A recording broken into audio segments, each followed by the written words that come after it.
bit about each company.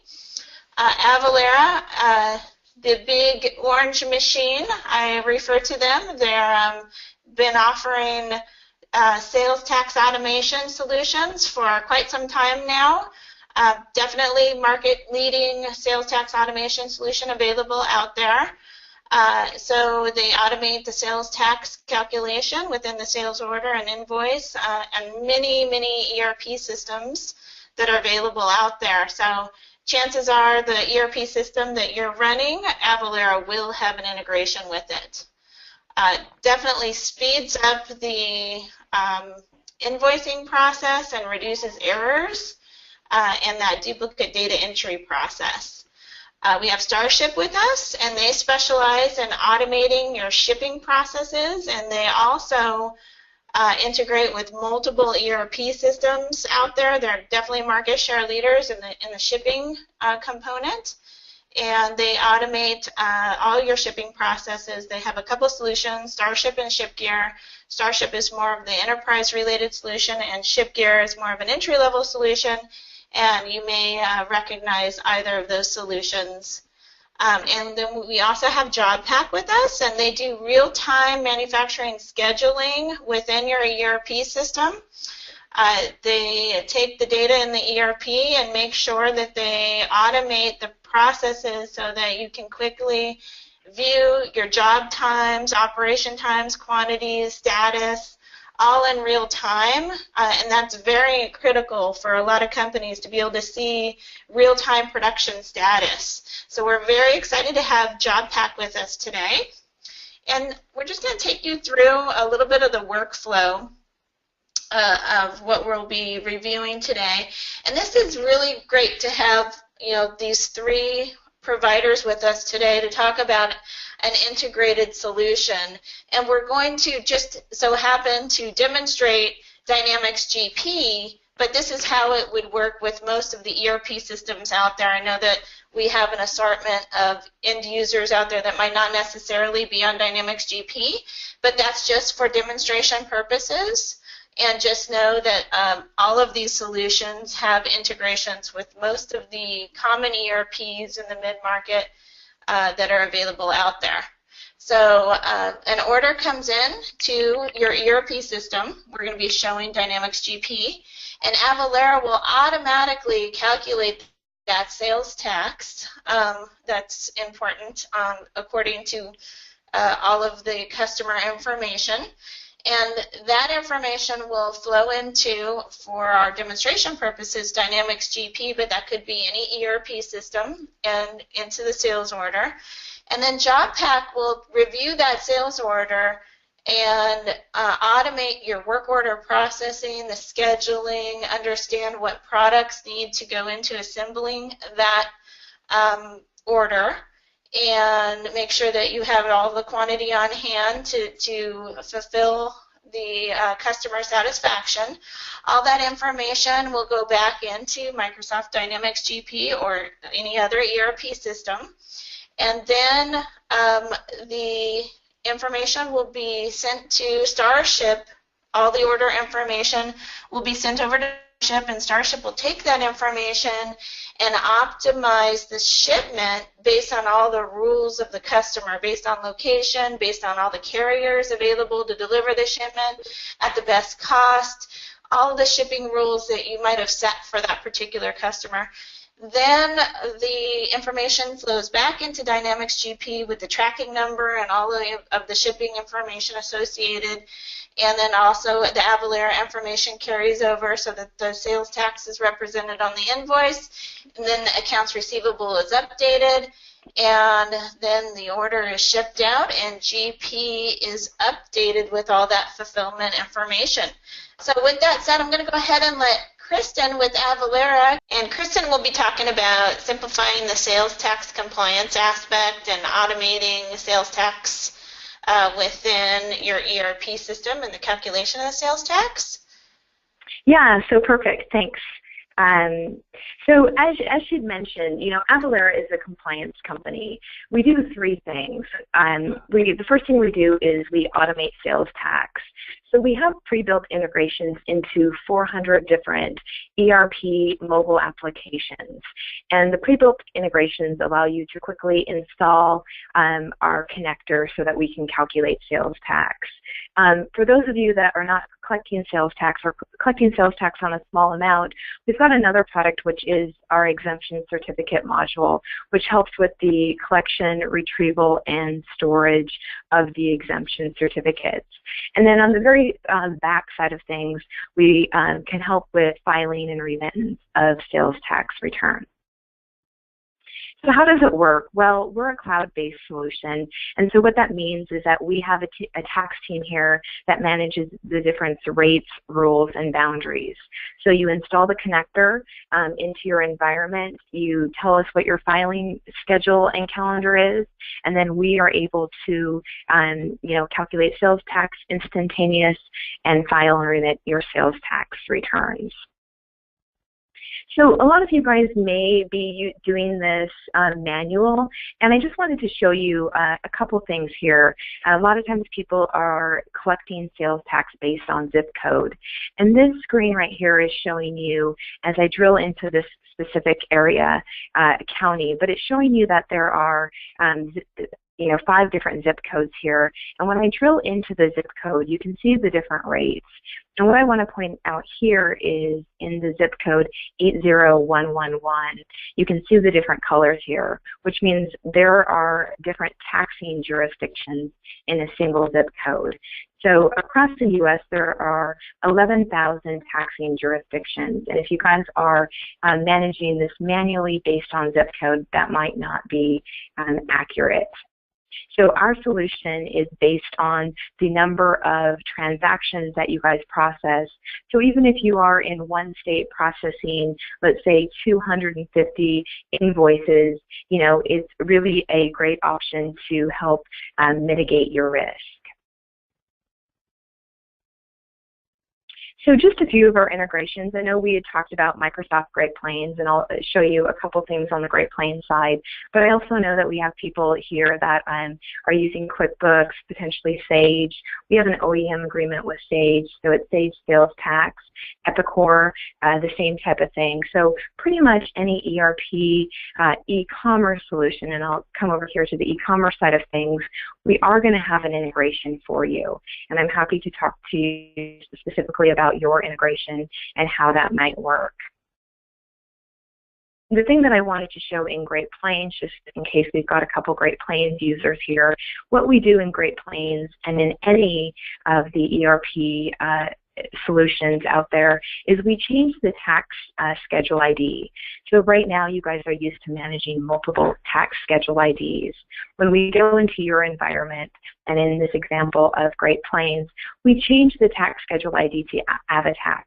So it's one tax schedule ID. You never have to worry about obtaining that, updating that, maintaining that. The AvaTax is going to be the trigger for your ERP or your e-commerce to encrypt your transactional data so it is sent up to the cloud so we can calculate sales tax. And so we calculate sales tax in about 0.4 of a second. So in your system, nothing will be changed. What you will see is just sales tax calculated instantaneous.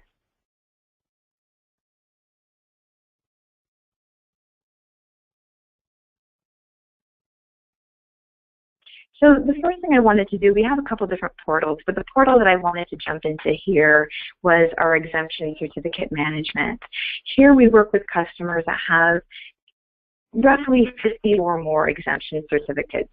So 50 would be the bottom line of the number of exemption certificates that you have. But a lot of times what we find is that, customers, you have a process in place. in order to get an exemption certificate. Either you know you are not charging sales tax and you hope to get the exemption certificate later, or you're going to charge sales tax until you get the exemption certificate. This allows you to send an email to your client to say, hey, thanks for signing up. Can you please click on the link below and build your exemption certificate? They fill out the questions online. They're able to sign it and send it back to you, and that exemption certificate is automatically stored here. So then what you can do is you log into this portal and you can manage your exemption certificates.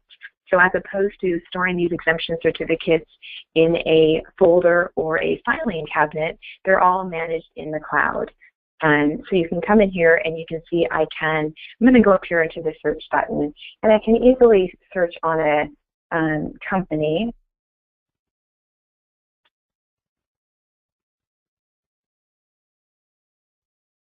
And you can see that I searched just on Christine, and it pulled up all of the exemption certificates that have Christine in it.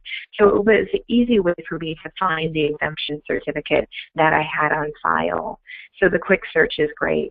You can also come into this dashboard, and this dashboard just kind of gives you a snapshot of things that are happening. So it tells you expired customers just here. You can export this real quick. New certificates that you have coming in, and it allows you to run those reports.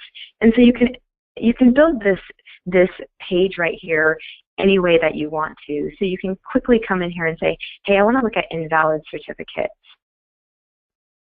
And you can see on the bottom right-hand corner, I quickly added invalid certificates. And so it's easy to add reports and have those being displayed on your portal here. So you know if you're managing exemption certificates, each state has different rules, just like the different taxability rules. Exemption certificates tend to expire based on the state. So for instance, Florida, you need a new exemption certificate every year. And so we're going to manage those rules. We're going to also allow you to have multi-jurisdictional exemption certificates and have that information here as well.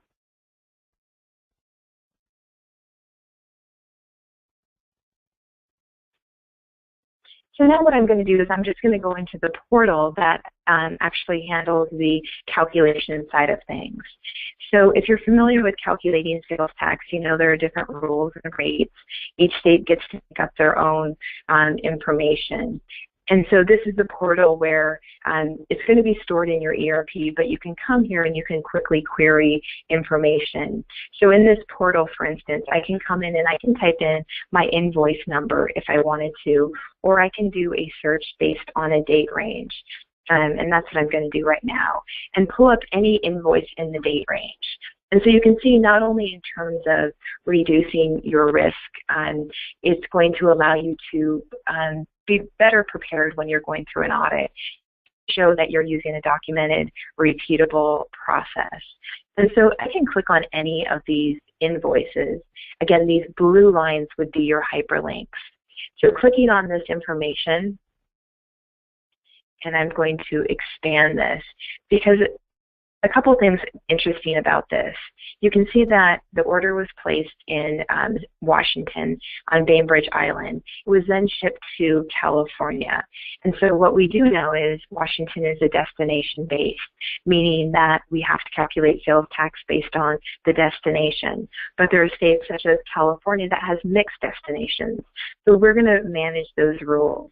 If you look down here as well, again, we're going to break down information for you. So we're going to break down state, county, city, and any special tax that might have happened.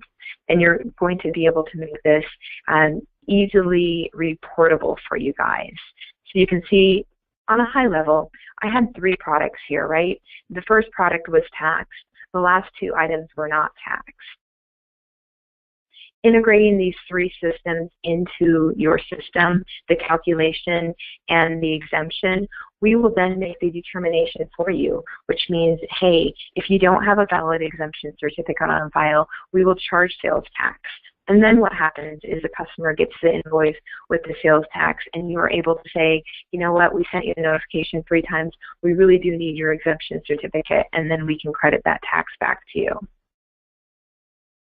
In terms of filing and remitting your sales tax returns, just wanted to show you a couple things here. You set up your filing calendar with us, which you say, hey, I'm in these states, and for instance, I'm in California, and I'm filing monthly.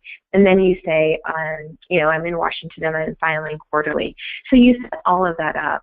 And then on a monthly basis, we are going to produce a liability worksheet for you. So you're going to come here, and I'll show you what that looks like.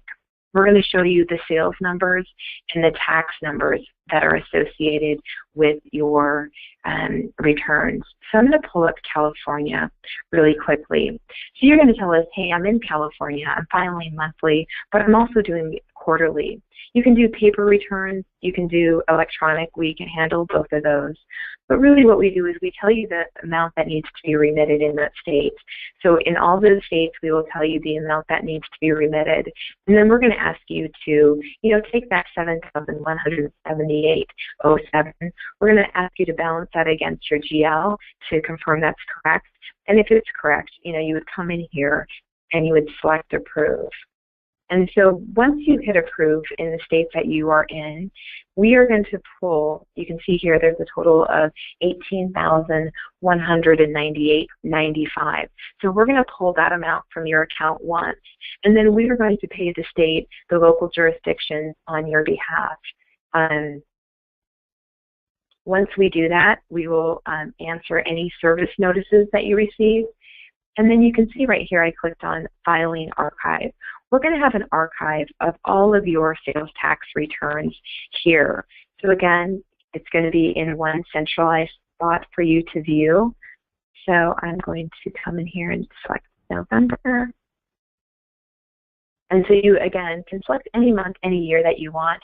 You can see the state, and you can see that, again, the sales tax return would be stored there in PDF form. And that is pretty much it. So I'm happy to, talk specifics about the different ERPs or e-commerce. Again, the great thing about our service is that it is, based on the number of exemption certificates or the number of sales tax transactions that you do. So it doesn't matter the size. You guys all have the opportunity to be compliant. Thanks so much. Thank you, Kristen. And David, you're on. Okay, thank you very much. To start my end of it, I've just got one simple slide just to clarify what it is that we're doing. We have a module inside of JobPack which is called the Enterprise Application Integration module. And really what this does, it runs as a service. It interrogates and extracts data from an ERP database, and it passes this data directly into JobPack, which means you can add a real-time graphical scheduler to your existing ERP system. And in a, in a simple way, we'll just kind of highlight this at the moment. Basically, the EIA module interrogates Microsoft Dynamics. We pull from that the routing of the job, which is typically the part number, work order number, delivery quantity, the routing times, the material details, and we push that into JobPack. And basically, JobPack then can provide a detailed view of all the planned work in progress, plus a visibility of progress and status of all work orders and all operations.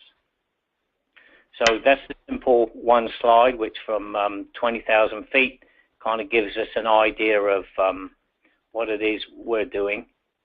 And the only other thing that I'll show you is this, which really just emphasizes to people what I consider to be the two important aspects of the JobPack system. So your screen is going to update, and you're going to be looking at a graphic of a shop floor. Basically, this is any sort of typical manufacturing, any manufacturing environment. And really, there are two ends to the system. There's the end that everyone is familiar with, and this is where we are on JobPack in a production office scheduling work. But the other end of the system, which is just as important and is sometimes forgotten, is the shop floor side. So we need a mechanism to show the operators what work they're supposed to do and in the order that they're supposed to do it in. And of course, we need the ability for the operator to report on the job to say what he's going to be doing. So there are the two ends to the system, and I'm going to start on this end here. So if you consider that I'm this guy sitting here with his back to you at the moment, and I'm on the job pack scheduler, this is what the job pack scheduler is going to see. So there are really two screens that allow the production engineer or the scheduler to view work on the shop floor. The one you're looking at now, which looks very similar to Microsoft Excel, and then the planning board, which is a graphical visualization of that. So I set a job up in the system. I've called it Manufacturing Order 1000. It's the ERP VAR webinar demo part. We're making 50 of these things. I gave it a part number. Our customer, who is Arrow Cryogenics, requires this to be done or be delivered on April the 21st, and we would have pulled this information from your ERP system. And job pack that understands the capacities available and it knows the routings is telling me that we're going to get it on April the 21st. So in the variance column, there's a 0 and it's yellow. So if you come into work every morning and you look at this particular page, if everything's got a 0 on it and it's a yellow color, then life is good. As soon as a job goes late, it turns orange, and the number of days late are shown here. So this job is 3 days late. And when a job goes more than 5 days late, it turns red. So immediately you can see any job that's late or all jobs that are late. And of course, if it's green, obviously it means that it's going to be early. So we scheduled this job just now before we got online. It's on time.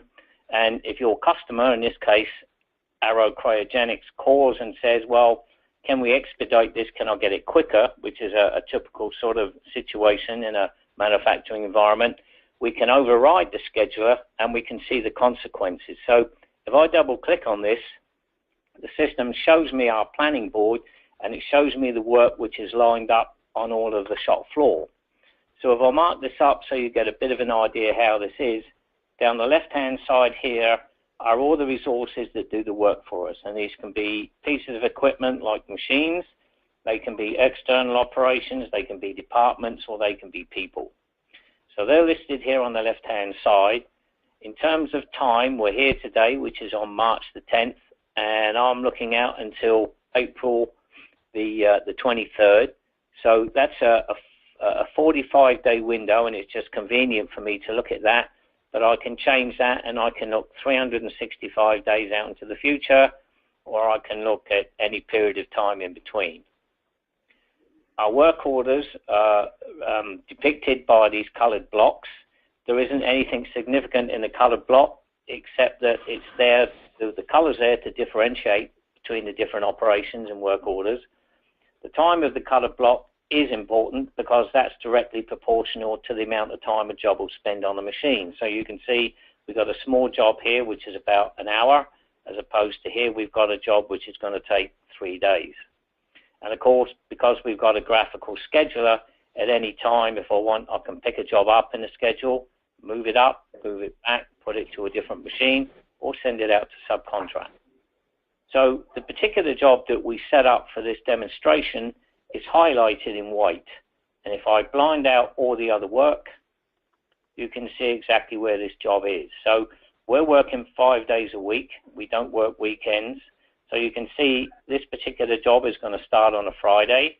It's going to sit on this piece of equipment all over the weekend and then complete on Monday the 21st. Then it sits on the shop floor until this particular date when the next operation takes place. It's out for heat treatment. When it comes back, it's on this machine, and then it finally gets inspected here. And if I put all the other work back in, you can see why it is where it is. So at the moment it's on time. Our customer wants it to be expedited.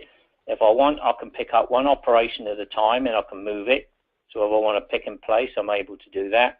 Alternatively, I can move this last operation and that will move everything else up in front of it. So it's pretty easy to move operations around. Because JobPack is a finite scheduler and understands there's a finite amount of in terms of hours per day and days per week, if I now go back to our production list that we were looking at earlier, I can see that I've moved this job in 28 days. So it's now going to be 28 days early, which of course is wonderful, and it's going to make our customer, Arrow Cryogenics, very happy. But because JobPack understands the finite capacity available, it's able to show me the consequences of expediting this job. So I've added 4 days to this job for this customer, 3 days to this job, 2 days to this job, and so on. So you're able to see the consequences of moving things around to address your customer's particular needs. I mentioned that we don't work weekends, and if you look where my mouse is now on this particular piece of equipment, you can see we're going to start this job on a Friday afternoon. It's going to sit on this piece of equipment all over the weekend, and we can complete it again on Monday. So I'm able to plug in additional hours on the fly, so I can say, well, we'll work for 8 hours on a Saturday, we'll work for 4 hours on a Sunday, so we can move everything up there. So all the work's going to move in, and if I go back to where I was earlier, you can now see there's a knock-on effect, and some more jobs have been now pulled in terms of improving their delivery, but I've still got all these jobs that have been moved out. So now it's really a management decision. Do I want to accept these deliveries? And if I do, I can simply hit save, and the system will now generate a new work to list for all the equipment on the shop floor. Alternatively, if I hit the reload button, then everything will go back to where it was before I started moving everything around manually. So we've got a nice what-if mechanism so that using JobPack, you can schedule the work based on delivery date. You can then manipulate things manually to take account of various aspects and conditions that take place. And then if we don't like it, we can put it all back to where it was. And if you're not quite sure what to do, we have a utility called Snapshots.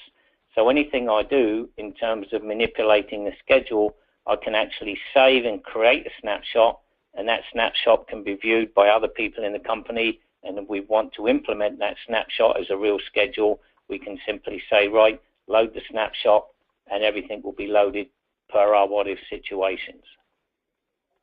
So that's, in a brief overview sense, how the JobPack scheduler works and provides our customers with real information.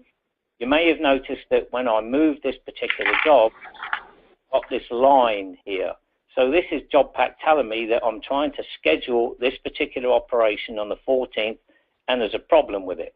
And if I click on what we call the collision list, then the system can tell me what that problem is. And the system is telling me that for this manufacturing order, ERP VAR demo part that we're making 54, I have a problem that although it's in work, we have material missing. So I can see immediately what that material is. I can see when the delivery date for the material is. And now I've got two choices.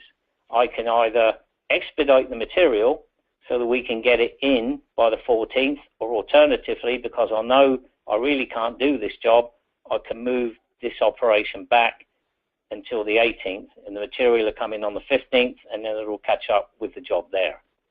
So I've got a lot of nice visual cues for the system being able to tell me when jobs are late and when material is due.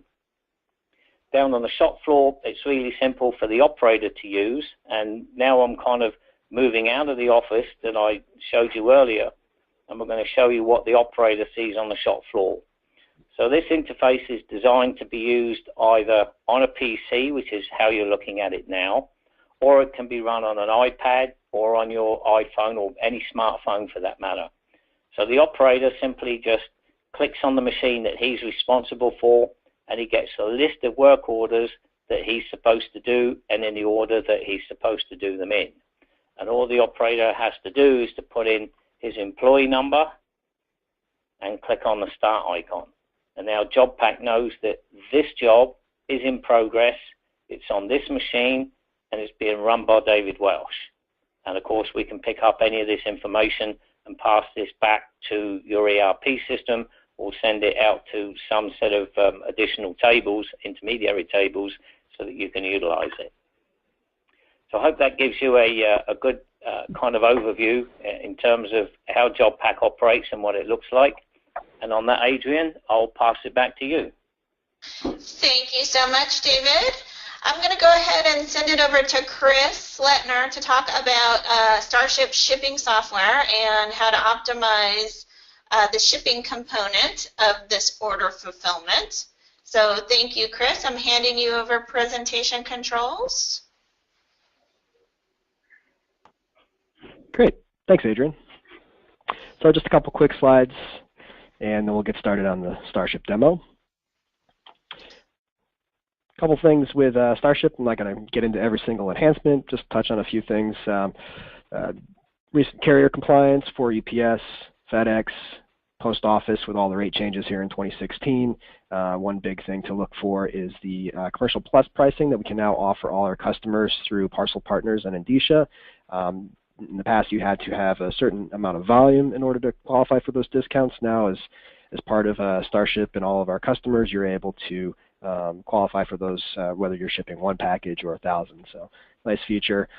We've added the ability to plug in an unlimited amount of user-defined fields into Starship. We've also certified on the latest DHL API.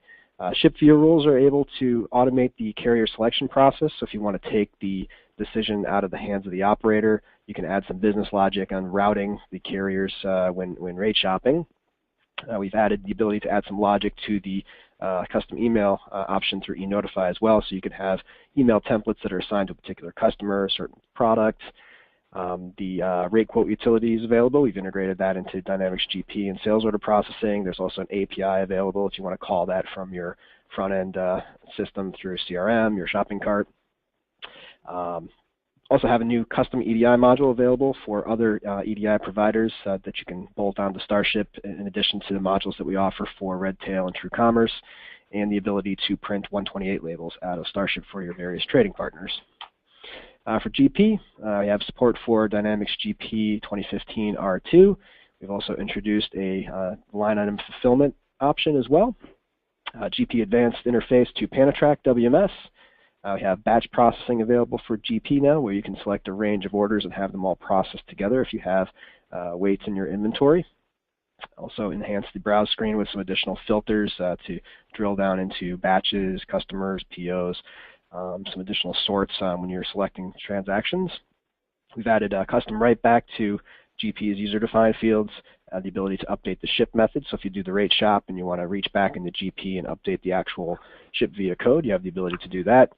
We can insert any of the corrected address fields if you're using the address validation feature, as well as update the ship date. And as I mentioned, we have the rate quote utility integrated now with sales order processing if you're running a 2013 or a 2015 of R2. All right, so let's take a look at the demo itself. One sec here. With GP, we're hooking into the sales order with the document ID, the sales transaction, whether it's an order, it's a quote, it's an invoice, and you can enter or scan that here.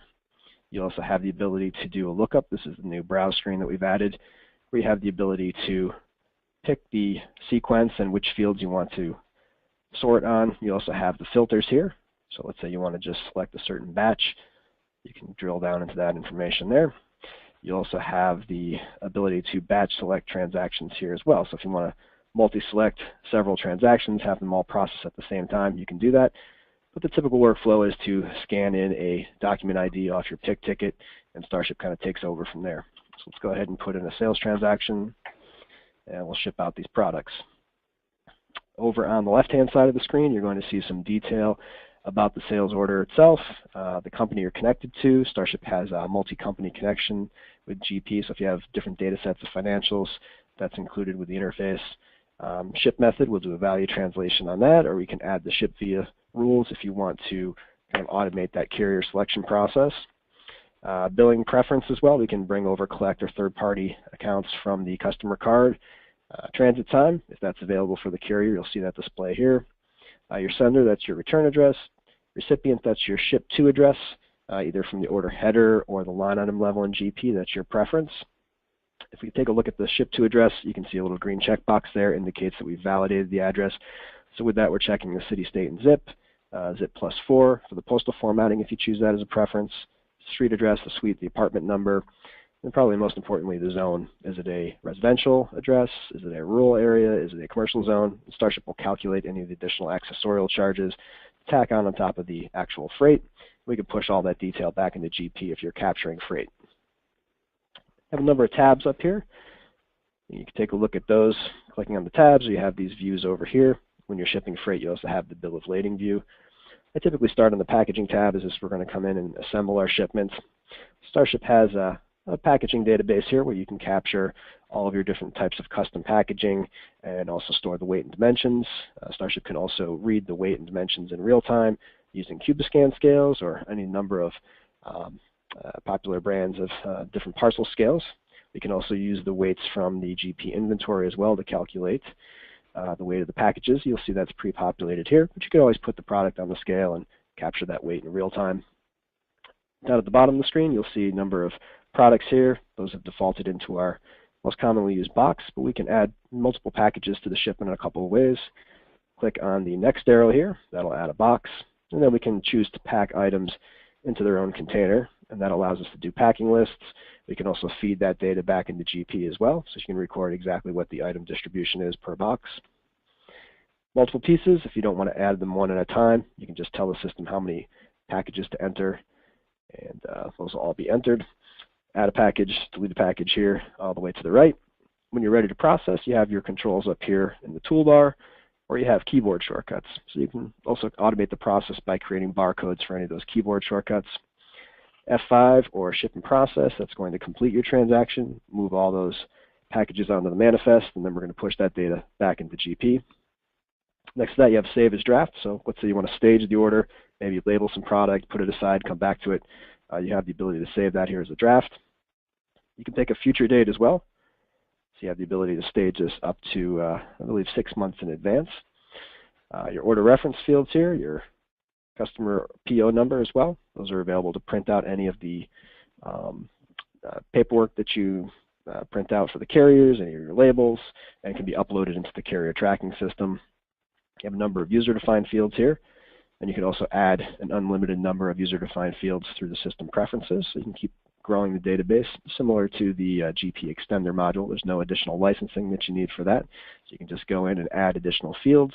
You have those at the shipment level, package level, pallet level, item, and order level. I mentioned you can rate shop here, or you can pick the different carriers. We're going to go ahead and click on the $sign. This is going to call out to all the various carrier options that we have loaded on the Starship system. You also have the rate quote utility. This is a browser-based utility that can be used in the front office for any of your customer service people, sales reps that want to calculate freight at the point that they're taking the order, and that can be invoked directly from the sales order screen when you're in sales order processing. Here at the point that we're going to ship that, we can rate shop. We can sort here by the price, the transit time, or alphabetically by the carrier. We'll go ahead and stick with the selected service that came over from GP. If we decide that we want to actually pick a different service here, then Starship now has the ability to reach back into GP and update that ship method that was actually used. So click on ship and process, F5, that will print out all our documents, send that detail back into GP, and we'll see a preview here of our shipping label and packing list in just a moment. You have both thermal and laser options available. Starship can also produce PDFs of any of the documents as well if you want to send those out as attachments. You can see here kind of a hybrid form where you have the packing list and the label together. You have multiple formats of those. It can also be branded with any of your company information, logos, graphics, etc. So with that, we've processed the transaction. The cursor is going to move back here to the area where we're going to scan the next order. So let's take a look back in GP now at the results.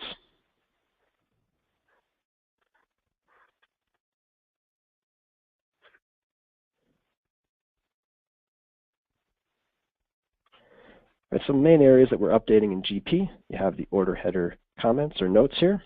This is going to give you a breakdown of the order detail. This is standard text that's included, but you have the ability to customize this with all the tags here next to each individual string of data, the sequence of the information, and any additional fields that you want to insert into this note. That's a standard feature. So it's going to tell you some basic information about the shipment, when it went out, when it's going to get there, how many pieces there were, and then a little breakdown, kind of a packing list of what went into each box with the tracking number and the contents and quantity. Starship can also update the batch ID, so that helps you if you want to nudge the shipment along the workflow a little further, automating the billing process. You can trigger stored procedures that way as well. The freight field, we're going to update that here. That can include any kind of additional handling or markups, discounts that you want to apply to freight, or also conditions where you may not want to charge freight. We can also insert records into the user-defined field. So you have all those that can be updated. I've taken my cost and inserted it here, so we can see my exposure on the freight is $29.44. We're actually charging the customer $44.44. We've marked that up 15 bucks. You can see our profit margin there if we want to run a smart list to see what the difference is. All the tracking information, so if you're shipping parcels, you have a tracking number here for each box. If you're shipping freight, you'll have the pro number or the bill of lading number here. Some other fields that we can update, I mentioned as preferences, you have the ship method. So if we chose a different ship method, we can update that here as well as all of the address information. So if we do the address validation, we have the ability to reach back into the GP database and update all of the actual corrected address information as well. Actual ship date can also be updated. So let's look at the basic workflow with GP. I'm going to touch upon a couple of other additional utilities that you get with the solution. You have the e-notify option, which is a custom email program that is included with Starship. There's no additional fees for that. And that gives you the ability to add some custom notifications for when you're shipping out, any edits that are made to the shipment. You can add any formatting changes that you'd like here with any fields, blocks of text, tables, or graphics. Do some branding where you can change the look and feel, the layout of the email with your own colors, fonts, and background images, links. Basically make it look nice and pretty. You also have the ability to include attachments, so if you want to send along a catalog, a warranty, or any of these shipping documents, those can be dynamically inserted as attachments into the email. So if you want to send a customer a copy of your packing list, the bill of lading, any export docs, whatever documents are created with the shipment, you have the ability to have those inserted. Hopefully if you're notifying your customers proactively, that's going to cut down on the number of customer service calls you're going to receive. Of course, you can always look back into GP to see the status of the shipment. That'll stay with the life of the transaction. We also give you a customer service tool with Starship. It's the dashboard. It gives you the ability to do some lookups in the browser without taking up any of your GP licenses. Doesn't take up any Starship seats either. And gives you the ability to do some lookups here by any of the common GP fields, order, invoice number, customer ID, PO, any of the address fields. There's also date sorts where you can narrow down the shipment to find exactly what you're looking for. Once you find that, you have the access to all the tracking information here, various products and items, quantities that you've shipped, breakdown of the freight charges, any special services that may have been used, and then detail on the shipping status. You also have these widgets here, which are some find sorts that you have the ability to drill down into the data further by carrier, location, mode of transport, status, by user, so you can track users' activity on the system, and also your top 5 customers. There's crystal reports that are built into Starship as well, so you have the ability to run some reports here. If you're running GP, typically you have a smart list. We can insert records into GP. We also have a SQL extension for Starship where we can read and write data to Extender, SalesPad, CRM, your shopping cart, whatever other platforms you may be using. All of Starship's data is in SQL as well. There are views that are published, so you can easily query our database and extract what you need directly from Starship. Okay, Adrian, that's pretty much what I had prepared for today. Thank you, everybody, for presenting your solutions. I'm going to go ahead and flash the contact information up while I announce the questions. We do have several questions, so hopefully you can see all the contact information. And I do have some poll, just one poll, I'd like to ask the audience while we're announcing the questions. So audience, if you could just pay attention to your screen and just answer this one simple poll. We do have several questions I will announce. Are you interested in learning more about any of the following? So you can select one or more of the following that you're interested in learning more about. And our first question is from Chris. Chris, thank you so much. how would JobPack work with SalesPad? David. Hi, thank you. Sorry, could you repeat the question? The question is, how would JobPack work with SalesPad? And SalesPad is, I believe, a CRM that integrates with Dynamics GP, if I'm correct. And are you familiar with that application, David? I'm not familiar with that particular CRM, but the way that we could interact, or we do interact with any other application, really, whether it's a CRM or an ERP system or a part of an ERP system, is if you can tell us the table and the field name, we can interrogate the database through that AI module, and we can read in the information that you want, and any information that you acquire within JobPack we can put back into a set of complementary tables. The JobPack database is completely open and documented. It's a Microsoft SQL database.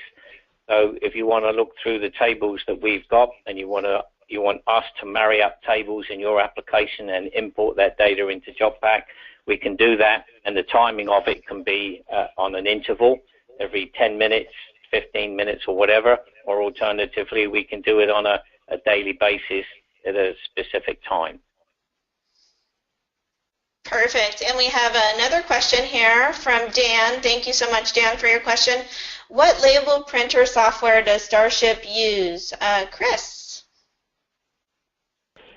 Thanks for the question, Dan. We actually support Zebra, ZPL2, and Eltron EPL2 printer language. Starship will output to a 203 DPI printer, not the 300. So there's a list of compatible printers in our documentation. I'd be happy to forward that over to you. And we are at 61% of you in the audience who have voted on this poll. Would love it if we could get to 100%. That would be awesome. And Chris has another question about JobPack. Does JobPack provide product allocation based on next available date? How does it interact with POs? Okay, thanks for the question. If you're using the project version of JobPack, then we can provide allocation with regards to bill of materials.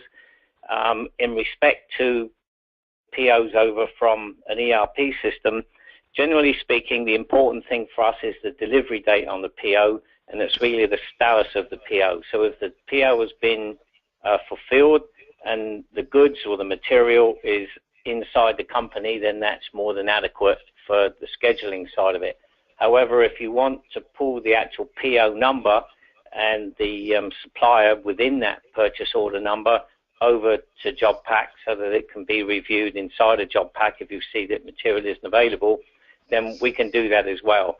There's a point where you sort of you start importing so much information that you're trying to replicate the functionality of your ERP system in JobPack, because there is a lot of duplication in terms of functionality with some ERP systems and JobPack. So I think you just need to keep an eye on the original objective of JobPack is to schedule work and give you information in terms of the status of jobs, and more importantly, to advise you when jobs are going to be late before they're late and allow you to take that remedial action.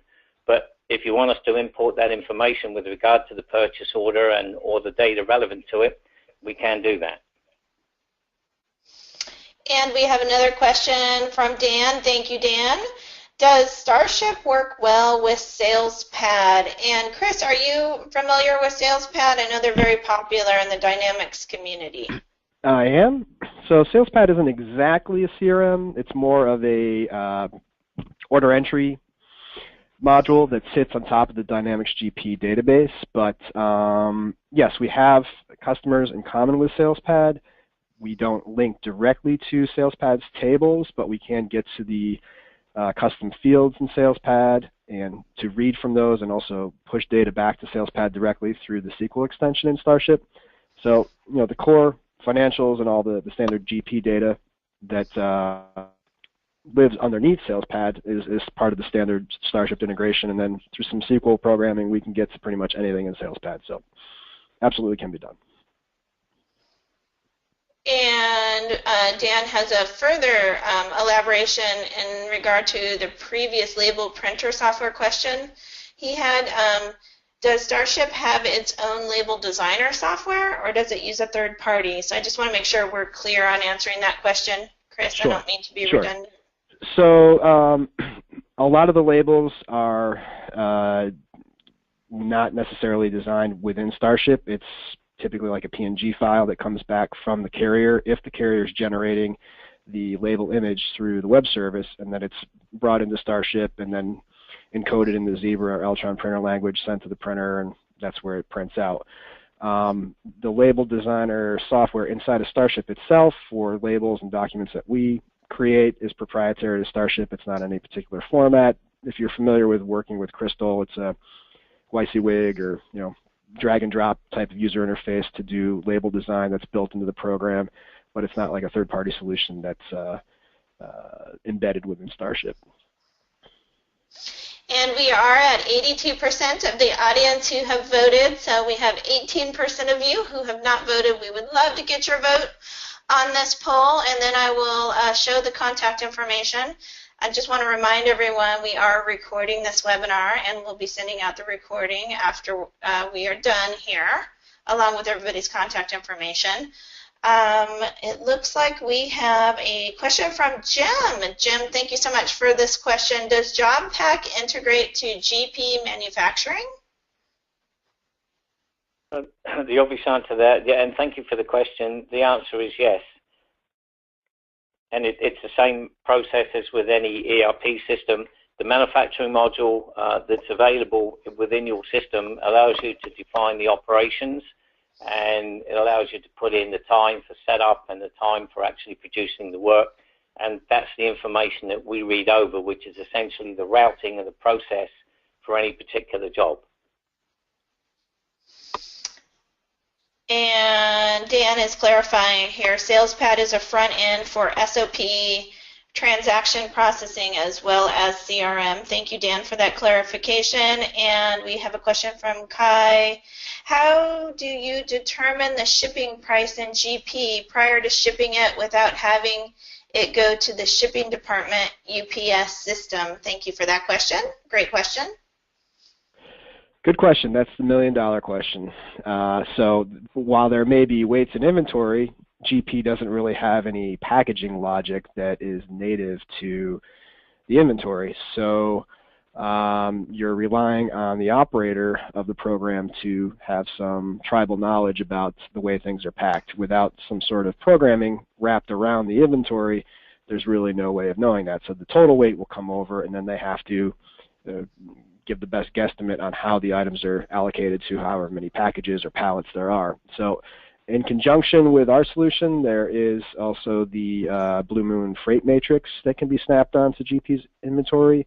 They have written some code to call our API in order to produce those accurate freight quotes using the actual negotiated rates and the carrier's web services.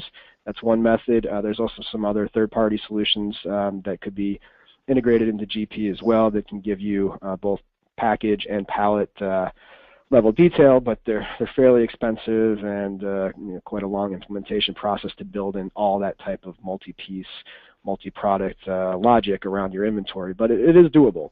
But most people just they take the total weight and they divide it across however many packages they make their best guess at, and that's what they live by with the freight quote. And just an elaboration to that question, Chris, what version of GP? For Starship, we're integrated with, we're still supporting Great Plains 8 or higher. The hook from sales order processing was first added with web services in GP 2013, GP 2015, and 2015 R2. Okay, API, perfect. though, could be bolted onto anything, though. And he says that he's on GP9, so this is all possible, even if he's on GP9, but he does need to move to GP 2013. So Yeah. we'll work on all of those. Yes, Starship itself is compatible with GP9 still, but that hook from sales order processing to call the rate quote utility is only 2013 or higher. And Kristen, in the event of an audit, does Avalara have any resources to help? We do. We have a professional service side of things which can help with audit defense. We can also do, nexus studies, helping with registration, deregistration, and tax analysis. But the audit defense is something we definitely help with. And I'm not seeing any more questions, and we have 1 minute to spare. Thank you, everybody, for joining us today. We are still at 88% voted, so I'm going to leave this poll up here for another 30 seconds or so and then flash the contact information up. We're at 94%. Yay! Can we get the needle to move to 100%? That would be awesome. And thank you, everybody, the presenters, for joining us today, giving us your excellent presentations. Would you guys like to provide any closing comments? Kristen, Chris, Dave? Yes, thank you very much for your time and your interest in our solution to enhance ERP systems. Thank you for that from JobPack. Yep, we appreciate it. Thanks, and have a good day, guys. You too. Thank you. And Chris, thank you so much. Everybody, have a fantastic Thanks, everybody. weekend. Take care. Bye-bye.